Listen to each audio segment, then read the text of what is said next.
नमस्कार साथीहरू, स्वागत छ तपाईहरुलाई हाम्रो च्यानल शेयर बजार नेपालमा। साथीहरू, आज हामी कुनै पनि शेयर किन्दाखेरि चाहिँ कसरी फन्डामेन्टल एनालाइसिस गर्ने र सबैभन्दा धेरै फाइदा कसरी कमाउने, त्यसै फन्डामेन्टल एनालाइसिस चाहिँ जहिले पनि आवश्यक पर्ने भएको कारणले गर्दाखेरि चाहिँ फन्डामेन्टल एनालाइसिस गर्दाखेरि के कुराहरुमा चाहिँ ध्यान दिनुपर्ने हुन्छ त्यो बारेमा चाहिँ तपाईहरुलाई जानकारी गराउन गइरहेका छौं। साथीहरू, फन्डामेन्टल एनालाइसिसमा विभिन्न पार्टहरु हुन्छ र हामीले सबै पार्टहरुलाई चाहिँ एनालाइसिस गर्नुपर्ने हुन्छ। साथीहरू, यदि हामीले एउटा कुरालाई पनि मिस गर्यौं भने त्यसको रिजल्ट चाहिँ सोचे जस्तो नआउन सक्छ। साथीहरू, त्यसकारणले यो भिडियो अन्तिमसम्म हेर्न चाहिँ नछुटाउनु होला। साथीहरू, तपाईले अझसम्म पनि हाम्रो च्यानललाई सब्स्क्राइब गर्नुभएको छैन भने कृपया यस्तै महत्त्वपूर्ण भिडियोहरुको लागि चाहिँ सब्स्क्राइब गर्नु होला।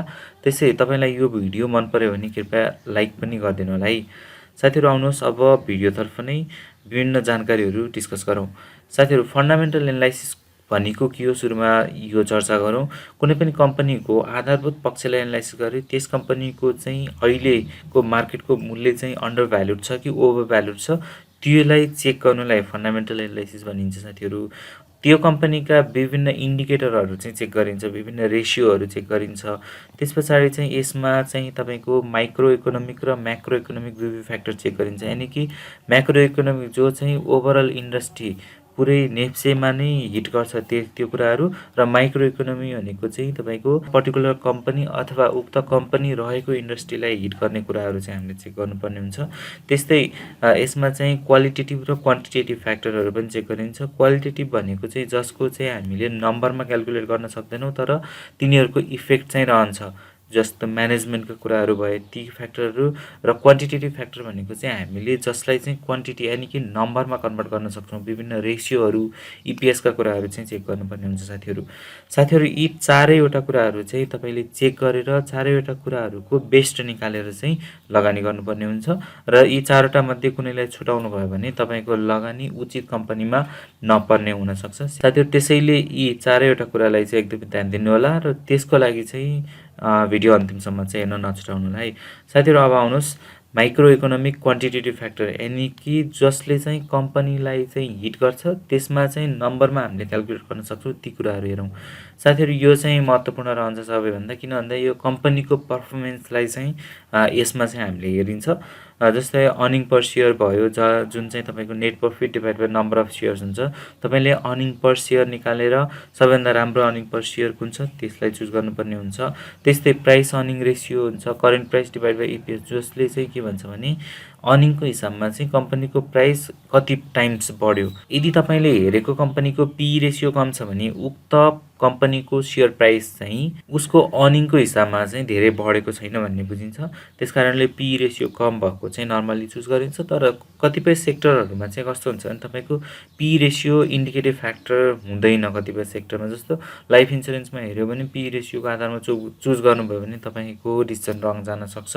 किन भन्दा अर्निङ चाहिँ उनीहरुले लास्टमा गएर ट्रान्सफर गर्छन् पीएल अकाउन्टमा, सुरुमा चाहिँ विभिन्न व्यवस्थाहरु जोखिम व्यवस्थाहरुमा चाहिँ हुन्छ। त्यसकारणले गर्दाखेरि कुन कम्पनीलाई चाहिँ पी रेशियोले एक्चुअली हिट गर्छ त्यो बारेमा पनि हामीले जानकारी राख्नुपर्ने हुन्छ। तर नर्मली पी रेशियो कम भएकोलाई चाहिँ राम्रो मानिन्छ। साथीहरु, त्यस्तै नेटवर्थ चाहिँ जहिले पनि धेरै नै भएको राम्रो, तर नम्बर अफ शेयर कति छ भन्ने कुरामा चाहिँ डिपेन्ड रहन्छ।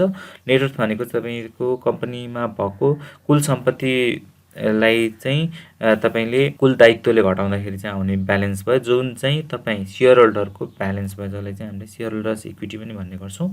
तपाईको इम्पोर्टेन्ट चाहिँ के रहन्छ भने बुक भ्यालु चाहिँ कति छ, यानी कि नेटवर्थ पर शेयर चाहिँ कति छ। नेटवर्थ पर शेयर जति धेरै भयो त्यति राम्रो हुन्छ, तर नेटवर्थ पर शेयरमा दिने रिटर्नलाई पनि हामीले अहिले हेर्नुपर्ने हुन्छ। नेटवर्थ पर शेयर भनेको चाहिँ net worth divided by number of shares भयो, अथवा तपाईले नम्बर अफ शेयर्स आउटस्ट्यान्डिङ पनि देख्न सक्नुहुन्छ। कम्पनीमा कति शेयर छ त्यति चाहिँ हामीले लिनुपर्ने हुन्छ। साथीहरु, रिटर्न अन इक्विटी त्यसपछि चाहिँ हामीले हेर्नुपर्ने हुन्छ। ईपीएस को कुराहरु भयो, त्यसपछि तपाईले रिटर्न अन इक्विटी हेर्नु पर्यो। रिटर्न अन इक्विटी भनेको चाहिँ तपाईको कम्पनीले नेटवर्थमा दिएको रिटर्न, जस्तो अर्निङ पर शेयर भनेको चाहिँ कम्पनीले पर्टिकुलर एउटा शेयरमा मात्रै दिएको रिटर्न, जसको चाहिँ फेस भ्यालुमा हामीले हिसाब गर्छौं भने रिटर्न अन इक्विटी चाहिँ तपाईको बुक भ्यालुमा हिसाब हुन्छ। र ईपीएस भन्दा हामीले रिटर्न अन इक्विटीलाई चाहिँ हेर्नुपर्ने हुन्छ। जस्तो ईपीएस धेरै हुन्छ, जस्तो एनटीसी को कुरा गर्यो भने ईपीएस धेरै छ, 55-60 चाहिँ ईपीएस हुने गर्छ भने, तर तपाईको रिटर्न अन इक्विटी हेर्यो भने त्यसको बुक भ्यालु नै 600-700 छ अनि रिटर्न अन इक्विटी तपाईको धेरै कम आउँछ, 6-7% आउँछ। त्यसकारणले एनटीसी मा रिटर्न अन इक्विटी धेरै कम छ, इपिएस धेरै हुँदा पनि रिटर्न अन इक्विटी धेरै कम हुन्छ र लगानीकर्ताको चोइसमा नआउन सक्छ साथीहरू। त्यस्तै प्राइस टु बुक भ्यालु पनि हामीले हेर्नुपर्ने हुन्छ, यानि कि बुक भ्यालु जुन चाहिँ एसेट सेयर होल्डरको लागि चाहिँ कम्पनीमा छ त्यसको कति टाइम चाहिँ सेयर को मूल्य चाहिँ बजारमा छ भन्ने चाहिँ हामीले निकाल्छौँ। Current price divide by book value per share, यो चाहिँ प्राइस टु बुक भ्यालु भयो। यो पनि जति कम छ त्यतिलाई चाहिँ राम्रो मानिन्छ साथीहरू। रिटर्न अन इक्विटी जति धेरै भयो त्यतिलाई राम्रो मानिन्छ। त्यस्तै अब अझै पनि कुराहरू छन् साथीहरू। माइक्रो इकोनोमिक क्वान्टिटेटिभ फ्याक्टर चाहिँ एकदमै महत्त्वपूर्ण रहन्छ र धेरै कुराहरूको एनालाइसिस चाहिँ हामीले यहाँ गर्नुपर्ने हुन्छ अरूको तुलनामा चाहिँ। अब नेट प्रफिट मार्जिन भनेको चाहिँ तपाईँको net profit divide by total revenue भयो, यानि कि तपाईँको प्रफिट एन्ड लस अकाउन्टमा जुन टपमा राखेका हुन्छन् यिनीहरूले त्यो बुझ्नुभयो भने हुन्छ साथीहरू। नेट प्रफिट मार्जिन पनि जति धेरै भयो त्यति राम्रो मानिन्छ, किन भन्दाखेरि तपाईँको कम्पनीमा कस्ट चाहिँ कम छ भन्ने बुझिन्छ यदि नेट प्रफिट मार्जिन चाहिँ धेरै भयो भने। त्यस्तै अपरेटिङ कस्ट भनेको चाहिँ तपाईँको कम्पनीले त्यो दिनुपर्ने सर्भिस अथवा गुड्स प्रोभाइड गर्नको लागि गर्नुपर्ने खर्च चाहिँ जुन अपरेटिङ कस्ट भयो, जुन चाहिँ त्यही सँग रिलेटेड हुन्छ। जस्तो ब्याङ्कहरूले चाहिँ इन्ट्रेस्ट पे गर्नु पऱ्यो डिपोजिटमा, त्यस्तै म्यानुफ्याक्चरिङ कम्पनीले चाहिँ म्यानुफ्याक्चर गरेको चाहिँ एक्सपेन्सेस हुने भयो। हाइड्रो पावर सेक्टरमा चाहिँ तपाईँको इलेक्ट्रिसिटी जेनेरेसनको कुरा भयो, इन्सुरेन्समा चाहिँ क्लेम पे गर्नुपर्ने कुराहरू भयो, कमिसन पे गर्नुपर्ने कुराहरू भयो, त्यो चाहिँ अपरेटिङ कस्ट भयो साथीहरू। त्यस्तै नन अपरेटिङ कस्ट भनेको चाहिँ तपाईँको ओभरहेड, जस्तो कम्पनीले एडमिनिस्ट्रेटिभ कस्टहरू चाहिँ इन्कर गर्नुपर्ने हुन्छ। नन अपरेटिङ कस्ट चाहिँ कति छ त्यो चाहिँ तपाईँले ध्यान दिनुपर्ने हुन्छ। कम्पनीले चाहिँ ओभरहेड कति एक्सपेन्ड गरिरहेछ, ओभरहेड चाहिँ धेरै छ भने तपाईँको नेट प्रफिट मार्जिन घट्छ। त्यस कारणले अपरेटिङ कस्ट नन अपरेटिङ कस्टको रेसियो के छ एकचोटि तपाईँले चेक गर्नुपर्ने हुन्छ र इन्डस्ट्रीमा अरू कम्पनीहरूसँग चेक गर्नुपर्ने हुन्छ। डेट इक्विटी रेसियो भनेको चाहिँ तपाईँको total date by total equity हो। डेट इक्विटी रेसियो कति छ त्यो पनि चेक गर्नुपर्ने हुन्छ। नर्मली 2:1 चाहिँ राम्रो मानिन्छ, त्यस कारणले यो रेसियो कति छ। र interest paying debt to total equity ratio पनि हेर्नुपर्ने हुन्छ साथीहरू। इन्ट्रेस्ट पेइङ डेट भनेको चाहिँ लोन जसमा चाहिँ कम्पनीले चाहिँ ब्याज तिर्नुपर्ने हुन्छ, त्यो ब्याज डिभाइड बाई टोटल इक्विटी भनेको चाहिँ तपाईँको सेयर नेटवर्थ अगाडि हामीले निकालेका थियौँ, त्यो गरेर त्यो रेसियो कति छ। यो रेसियो पनि 2:1 भएकोलाई राम्रो मानिन्छ। त्यस कारणले इन्ट्रेस्ट पेइङ भनेको तपाईँको ब्याज तिर्नुपर्ने भयो, यस कारणले त्यो लगानीमा पनि ब्याज तिर्नुपर्ने भएको कारणले कति चाहिँ कम्पनीले राखेको छ त्यो चेक गर्दा धेरै राम्रो हुन्छ साथीहरू। त्यस्तै रिटर्न अन एसेट भनेको पनि हाम्रो फन्डामेन्टल एनालाइसिसमा एकदमै महत्त्वपूर्ण हुन्छ। रिटर्न अन एसेट भनेको चाहिँ तपाईँको नेट प्रफिट डिभाइड बाई कम्पनीको ब्यालेन्स सिटमा जुन टोटल एसेट हुन्छ त्यो भयो। Return on asset normally 1% to 4-5% जान सक्छ। जस्तो माइक्रो फाइनेन्स कम्पनीहरूको चाहिँ 4-5 नै छ, त्यस कारणले तिनीहरूको नर्मल्ली 4-3-4 भएको राम्रो मानिन्छ। ब्याङ्कहरूको चाहिँ 1-2% रहेको छ, त्यस कारणले तपाईँले रिटर्न अन एसेट पनि हेर्नुपर्ने हुन्छ इन्डस्ट्री एभरेजसँग कसरी कम्पनीले रिटर्न दिइराखेको छ साथीहरू। तपाईँले त्यस्तै पास्ट इयर डिभिडेन्ड हिस्ट्री हेर्नुपर्ने हुन्छ। पास्ट इयरमा चाहिँ कति % डिभिडेन्ड दिएको छ, कति अर्निङ छ र अर्निङलाई चाहिँ डिभिडेन्डमा कसरी, डिभिडेन्ड पे आउट रेसियो चाहिँ कति छ।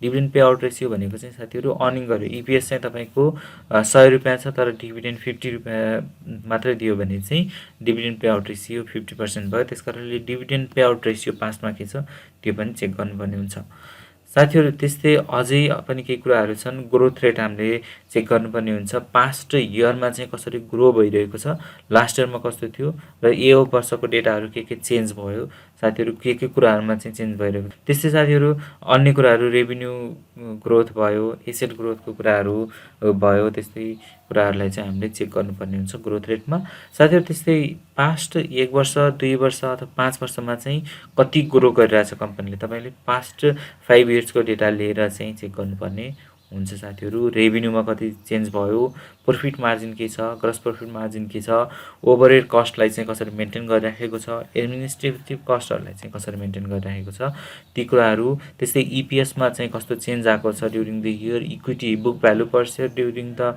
पिरियड चाहिँ बढ्दै गइरहेको छ कि के भइरहेको छ, ती कुराहरू चाहिँ तपाईँले लास्ट सर्टेन इयर्सको डेटा लिएर चाहिँ चेक गर्नुपर्ने हुन्छ साथीहरू अब चाहिँ हामीले के डिस्कस गरौँ भन्दा माइक्रो इकोनोमिक क्वान्टिटेटिभ फ्याक्टरमा जसको चाहिँ हामीले इन्डस्ट्रीभित्र अथवा पर्टिकुलर कम्पनीभित्र चाहिँ नम्बरमा निकाल्न सकिन्छ ती कुराहरू चाहिँ इन्डस्ट्री वाइज के डिफ्रेन्ट रहन्छ। जस्तो फरक सेक्टरमा हेर्नुपर्ने फरक कुराहरू के छन्। ब्याङ्किङ सेक्टरमा तपाईँले नन पर्फर्मिङ एसेटको पर्सेन्टेज कति छ त्यो हेर्नुपर्ने हुन्छ। लोन लस प्रोभिजनमा चाहिँ कति अमाउन्ट राखिएको छ त्यो हेर्नुपर्ने हुन्छ। लोन लस प्रोभिजनबाट चाहिँ तपाईँको प्रफिट एन्ड लस अकाउन्टमा चाहिँ कति अमाउन्ट ट्रान्सफर गरिएको छ ड्युरिङ द पिरियड त्यो हेर्नुपर्ने हुन्छ साथीहरू। यी कुराहरूले चाहिँ तपाईँको ब्याङ्कको प्रोफिटमा चाहिँ इम्प्याक्ट राख्ने गर्छन् जुन चाहिँ अरू सेक्टरभन्दा फरक हुने गर्छ। ब्याङ्क भन्नाले चाहिँ साथीहरू यहाँ चाहिँ तपाईँले ब्याङ्क, डेभलपमेन्ट ब्याङ्क, फाइनान्स र माइक्रो फाइनान्सलाई बुझ्नु होला है। साथीहरू त्यसै लाइफ इन्सुरेन्समा तपाईँको जीवन बिमा कोष र जोखिम व्यवस्थामा चाहिँ कति कति पैसा छ यो चाहिँ एक्चुअल भ्यालुएसन गरिसके पछाडि यसबाट चाहिँ कम्पनीहरूले चाहिँ तपाईँको प्रफिट एन्ड लस अकाउन्ट अथवा उनीहरूको चाहिँ आय व्यय विवरण बनाउनु पर्ने हुन्छ पहिला, त्यसमा चाहिँ ट्रान्सफर गर्नुपर्ने भएको कारणले गर्दाखेरि चाहिँ तपाईँले यी व्यवस्थामा चाहिँ कति राखेको छ पैसा त्यो पनि चेक गर्नुपर्ने हुन्छ। जीवन बिमा कोष भनेको चाहिँ यो त्यो कम्पनीको चाहिँ स्ट्रेन्थ मानिन्छ, त्यस कारणले यो पनि चेक गर्नुपर्ने हुन्छ। नन लाइफ इन्सुरेन्समा साथीहरू तपाईँले बिमा कोष र जोखिम व्यवस्था माथि चाहिँ जीवन बिमा भयो, तल चाहिँ बिमा कोष मात्रै सेम नै हुन्छ। साथीहरू तपाईँहरूले हाइड्रो पावरमा चाहिँ पर मेगावाट लागत कति छ, पेब्याक पिरियड कति छ, डिस्काउन्टेड पेब्याक पिरियड कति छ र हाइड्रो पावर सञ्चालन गर्न पाउने चाहिँ बाँकी अवधि कति छ ती कुराहरू चाहिँ चेक गर्नुपर्ने हुन्छ। साथीहरू अब माइक्रो इकोनोमिक क्वालिटेटिभ फ्याक्टर यानि कि कम्पनीभित्रको अथवा कम्पनी जुन इन्डस्ट्रीमा छ banking, insurance, hydro power, other सेक्टरमा चाहिँ के कुराहरू चाहिँ हामीले हेर्नुपर्ने हुन्छ जसलाई चाहिँ हामीले नम्बरमा कन्भर्ट गर्न सक्दैनौँ ती कुराहरू चाहिँ हेर्नु साथीहरू। त्यसमा चाहिँ तपाईँको म्यानेजमेन्ट पोटेन्सियल यानि कि त्यहाँ चाहिँ बोर्ड अफ डिरेक्टर्सहरूको छन्, उनीहरूसँग क्यापेसिटी के छ, कम्पनीको प्रोमोटरहरू को हुन्, कस्ता मान्छेहरू चाहिँ प्रोमोटर छन्, प्रोमोटरहरूको एक्सपिरियन्स के छ, क्वालिफिकेसन के छ, त्यस्तै टप म्यानेजमेन्टको एक्सपिरियन्स के छ, टप म्यानेजमेन्टको क्वालिफिकेसन के छ, कम्पनीको भविष्य चाहिँ कस्तो छ, त्यस्तै कम्पनीको बिजनेस मोडल के छ साथीहरू, कसरी चाहिँ कम्पनीले बिजनेस गरिरहेको छ, के कुरालाई चाहिँ भ्यालु दिइरहेको छ बिजनेस मोडलमा चाहिँ, जस्तो उसले चाहिँ प्रफिटलाई भ्यालु दिएको छ कि क्वालिटीलाई भ्यालु दिएको छ कि, यस्ता कुराहरू चाहिँ तपाईँले चेक गर्नुपर्ने हुन्छ। र तपाईँले संस्थागत सुशासनको कुरा गर्नुपर्ने हुन्छ।